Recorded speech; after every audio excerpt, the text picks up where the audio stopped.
Welcome to CBC Windsor News at 6. I'm Meg Roberts. Thanks so much for spending part of your evening with us tonight. Availability in the rental market in Windsor is down. That's according to a new report. Plus, it's been 10 years since Detroit declared bankruptcy. There's been lots of changes since. We take a look at how the Motor City dug its way out. And an Essex County business is buzzing as the market for bugs grows. If you're finding it difficult to get affordable housing in Windsor's market, you're not alone.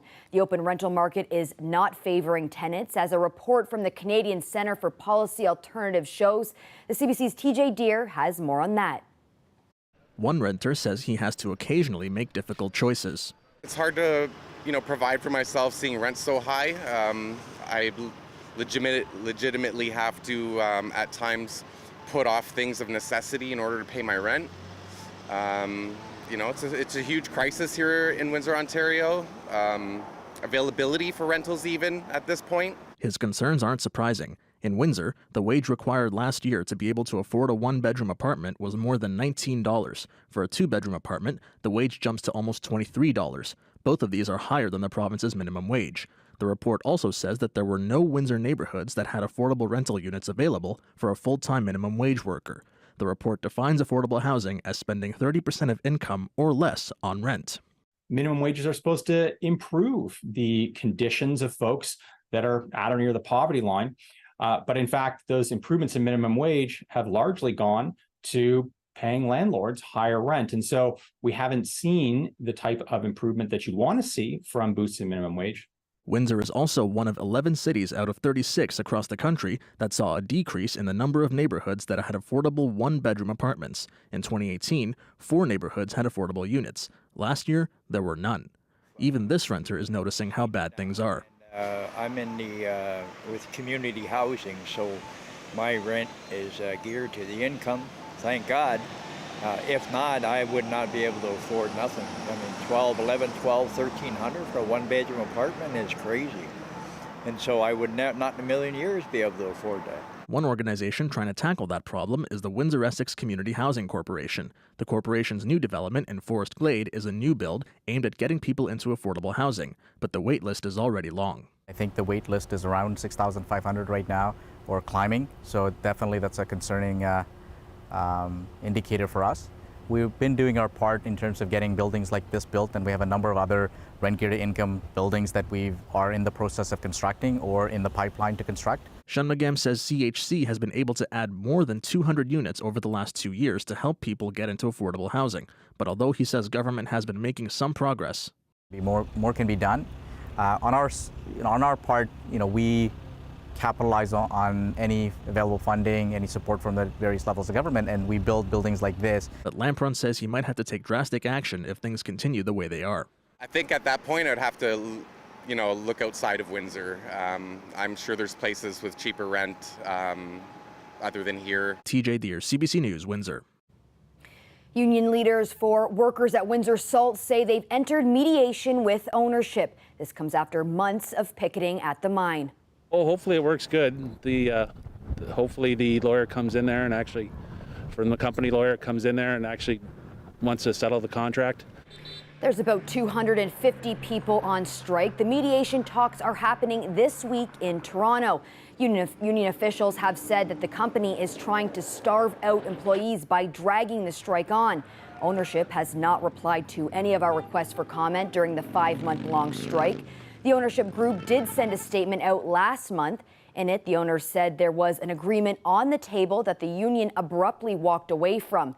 Union leaders responded by saying they were upset with the company trying to bargain in public. We're all kind of, just day by day as it is, and, we're hoping it ends soon. We are into almost 6 months into it, but it's one of those, we're just hoping to keep our jobs. At least 2 Ukrainian cities have been targeted by Russian forces in the latest update on the war in Ukraine.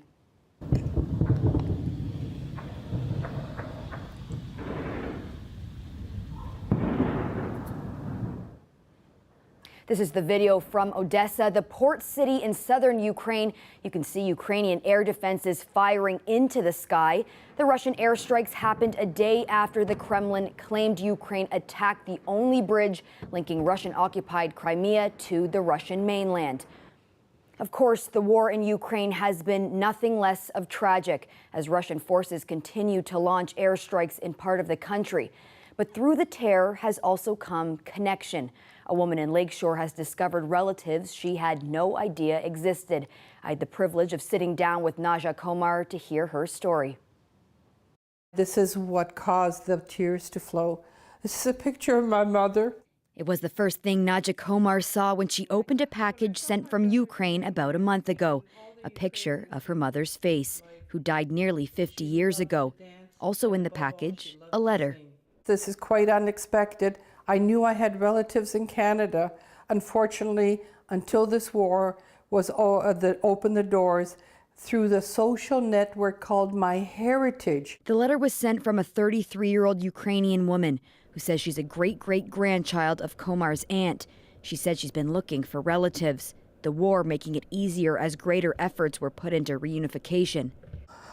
It's an emotional journey because we didn't think we had family. Shocked to see those family photos years later, Komar says her mother did temporarily reunite with family in Ukraine back in the 1960s using the Red Cross, but Mom passed away in 1975, so the communication link was lost.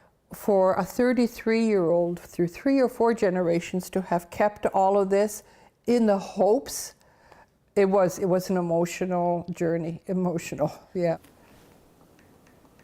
They've been communicating back and forth over email, getting to know each other's stories. That's her niece that's living with her. Virtually meeting loved ones she and her family never knew existed and making plans for the future. As soon as the war ends or whatever, I'm sure we'll either go over there or we'll have them come here, and so that we can establish personal ties. Komar says despite what's happening in Ukraine now, she's confident that day will come because of the resilience her ancestors have shown time and time again. That strength is ingrained in our souls. So I'm very optimistic about everything. Komar says her family is not considering moving to Canada for their safety, but we know there are thousands of newcomers from across the world arriving in this country. A church in Toronto has been housing some refugee claimants and asylum seekers who are living on the streets. That's why all 3 levels of government are pointing fingers about whose responsibility for their shelter going forward, despite people who still need help, as the CBC's Katie Nicholson found out. As dawn breaks, asylum seekers wake up from what they hope is their last night on the streets. You must be aching. Does it hurt? Yeah. In the morning you wake up, the ribs is full of veins. Fewer than a dozen remain outside this Toronto shelter, a fraction of what, for the last 2 weeks, was essentially a refugee camp in the heart of downtown. When I come here, it is not the country I expected. Tired of waiting for elected officials to act, a community coalition pulled together Monday night to bus nearly 200 asylum seekers to this church. We're just serving up breakfast right now. Their first breakfast served by the Jamaican Canadian Association. Initially we were told 30 people, then it got to 100, then 130, and when I wake up this morning at 5 o'clock, I saw a message from the pastor saying 200. We're doing it for as long as we can because we're not going to put them back on the street, but our hope is that our government and province will step up to do what is right by these people and restore human dignity. After days of intergovernmental tension. You can't just drop people and say, okay, we're all done. It doesn't work that way. We need to work collaboratively all together. Now, the feds have announced a one-time $212 million injection into an existing program that helps cover interim housing for asylum seekers. The lion's share, $97 million, earmarked for Toronto. We can continue in a predictable way to welcome significant numbers of refugees through our various programs, but we do need leadership to be demonstrated at the provincial and municipal level as well. Toronto's mayor welcomed the money, but called it a short-term stopgap that will not meet the needs of refugees. For those hoping to escape the shelter crunch, a mix of resignation and trust. I don't know where I'm going to be taken, but I'm willing to go. And he hopes, wherever it is, it's better than this. Katie Nicholson, CBC News, Toronto. Creepy crawly bugs aren't for everyone. In fact, most of us would probably like to see less of them. One local family has a different mindset, breeding millions of bugs. You won't want to miss that story coming up.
So we're out in Amherstburg at this shed in the county. It might not look like much to people passing by, but owners say it's home to the largest bug breeding farm in North America. And today we are here to get a closer look. Michelle Mustafa is giving us the tour. Her parents, both entomologists, started the company in 2014. You know a lot about bugs.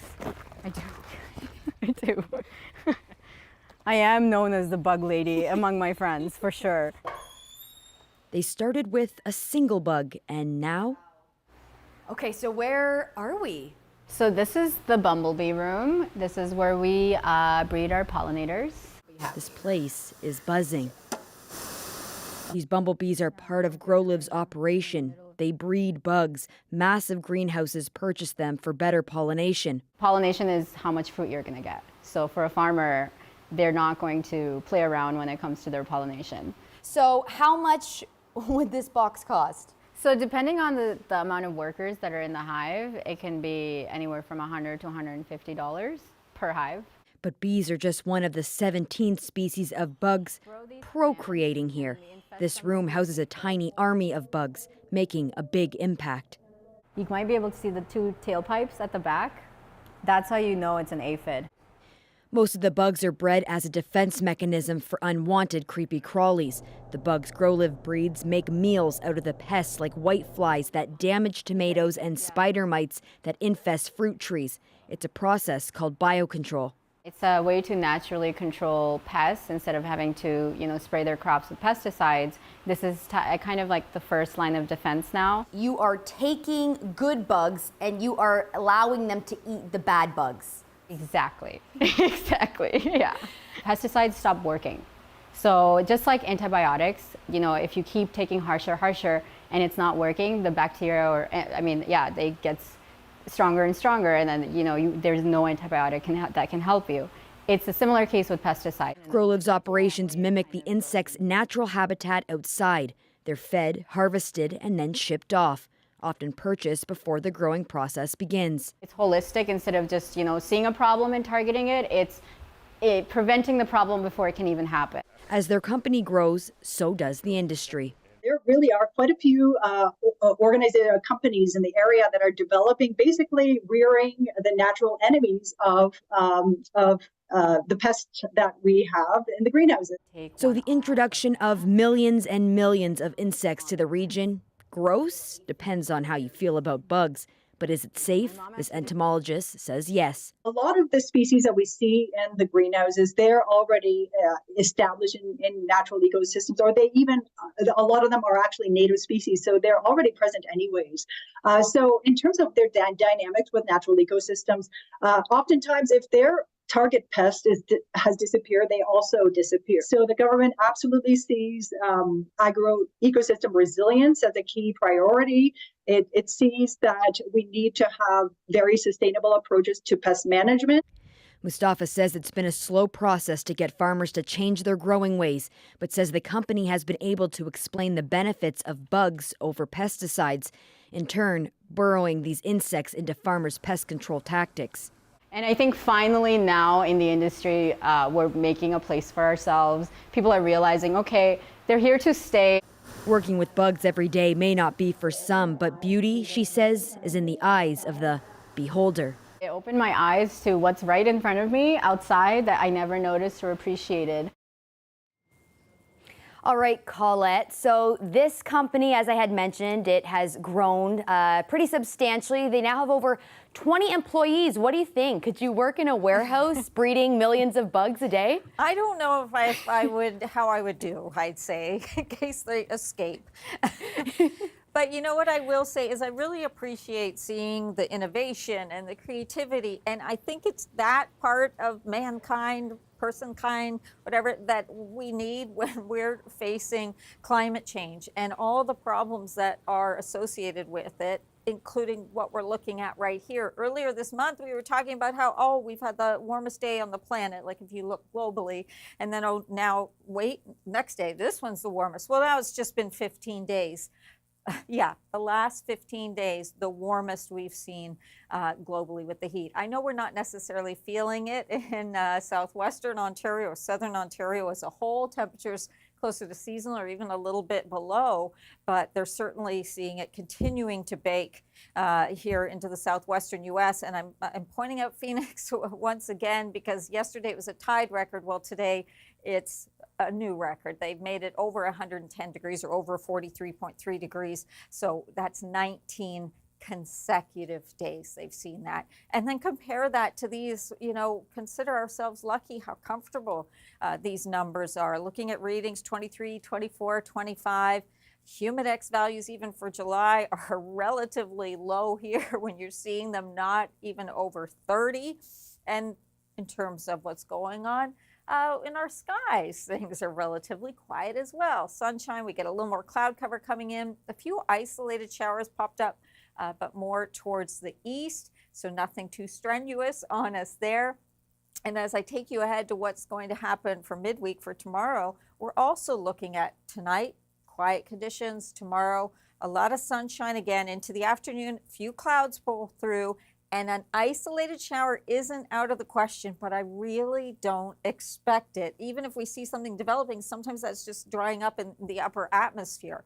Now, Thursday is a different story, so I do want you to be prepared for this. And I hope Thursday afternoon isn't when you had some outdoor plans, because it is into those afternoon hours when we have a chance of a more organized system coming in. So some rain showers and some embedded thunderstorms. And we do have a slight chance through those afternoon hours on Thursday that we could have some severe storms. So some of these on the stronger side. The risk is there. It's about a moderate risk. So we'll keep you up to date on that. Overnight temperatures, we may not quite get to that 15, say around 16. That kind of a range in terms of those lows. So it really is actually quite comfortable. And then tomorrow, that high with this beautiful day, 28, isolated shower possible. Don't expect it. 27, organized on Thursday with the rain into the latter part of the day, and or at least the second half into the afternoon. And then would you have a look, Meg, at how at this point anyway, that weekend is shaping up? Ooh, looking very, very nice. Well, I know it gets warm here, obviously, in the summers, but 46 degrees in parts of the U.S. Oh, my gosh. I know. Can you even just imagine? And then lows. The problem is the overnight lows aren't dropping below 32. Makes for a tough sleep. Makes for a tough sleep for sure. It does. Well, thanks so much for that, Colette. Yeah, you're welcome. It's been 10 years since Detroit declared bankruptcy. If you've been over the border in the last decade, you know there's been changes. We have a story on that coming up.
Okay, let's go back in time for a moment. It's 2013 and the city of Detroit is in a hard spot. The auto industry was in a decline. People were leaving the city, neighborhoods hollowed out. That's when the city made a drastic move, filing for bankruptcy. Today, it's a city fighting back, recovering thanks to several public and private sector investments. But not every neighborhood is seeing the rebirth. Anne-Marie Trickey went to Detroit to see how the city is faring after the largest municipal bankruptcy in U.S. history. So they extended the sidewalk out for the purpose of having seating, putting a bike lane here. And as you can see, because of that, we have an outside patio area that you can sit in. This neighborhood in the north end of Detroit has seen a lot of changes in the last 10 years. A bigger sidewalk, a new bike lane, and more room for April Anderson's customers. She launched her new bakery almost 10 years ago in September 2013, only 2 months after the city of Detroit declared bankruptcy. We filed the largest municipal bankruptcy in history, right? And my father said, "You gonna open in Detroit?" I was like, "Yeah, this is my home. This is where I grew up at. Why wouldn't I open here?" And people was just so baffled. At the time, Detroit was $18 billion in debt, and the city simply couldn't pay it, according to the city's former emergency manager. We had $1 billion general fund. 2/3 of that was going to public safety, and we could not pay that $18 billion in debt. There was really no other viable option for the city to move forward. The debt load that the city had taken on by previous management over the course of several years, the decline of industry, the decline of economy in the region and in the city in particular, just put the city in an untenable situation. When the city officially declared bankruptcy on July 18th, 2013, many neighborhoods were in a state of disrepair, with abandoned houses and crumbling buildings. Detroit's police force was also struggling to maintain public safety. Several protests took place. Public servants who didn't want to lose their pension funds, as well as people who disagreed with the state of Michigan appointing an emergency manager to lead a municipal matter. And this fact, among other things, led to a somewhat strained relationship between the city and the state. But people understood we needed to resolve this issue for the city to go forward in a better day. Detroit would have to wait until December 2014 to officially emerge from its state of bankruptcy, with a new mayor, Mike Duggan. He would lead an effort to change the way the city has invested in all its neighborhoods, which continues today. Detroit is made up of its neighborhoods. And if the neighborhoods weren't benefiting from this really aggressive push by our mayor and city council to do things in a way that benefits the neighborhoods, then the investment that we are seeing in downtown was rather hollow. The initial investments, private and public, were in the downtown core. An overhaul of Woodward Avenue, for example, with the addition of several locations to attract tourists and people coming from the suburbs to work. However, this was only the beginning of the change in the wake of Detroit's bankruptcy. 5 years ago, the conversation probably was Detroit was a city of two cities, the city of two towns, right? Because you had neighborhoods that were being forgotten, neighborhoods that was not getting development, and then you had downtown, which was getting lots of development, lots of growth in that 7.2 miles. What people don't understand is that in order to make an impact, you do have to start small. Despite these investments in the last 10 years, this city councilor says that there are some problems that remain. We are still dealing with a lot of the issues that we dealt with 10 years ago. There is still definitely a lack of city resources that aren't meeting our most marginalized communities. We still have a huge issue with transportation, with access to water, affordable water. She says that though the city is beautiful, there is still a lot of need. Regardless, April Anderson believes that Detroit has certainly improved since the bankruptcy 10 years ago. It might take time, it is a slow process, but if you be patient, you can see the growth, you can see the change. And she is hopeful that in the next 10 years, not only her bakery, but also the city of Detroit will continue to flourish. Anne-Marie Trickey, CBC News, Detroit. Detroit's comeback, I always have appreciation for it when I visit our U.S. neighbors. Well, that's it for CBC Windsor News. Don't forget, for news anytime, go to our website at cbc.ca/Windsor. We're on social media too. Check us out on Facebook and Instagram. Tonight on The National, a story about the BC government giving away thousands of air conditioners this summer Frustrated tenants in some rental apartment buildings are being told they can't get AC units because of insurance and electrical concerns. As always, The National is on at 10 on CBC TV and streaming. Thanks for tuning in. Looking forward to seeing you tomorrow night.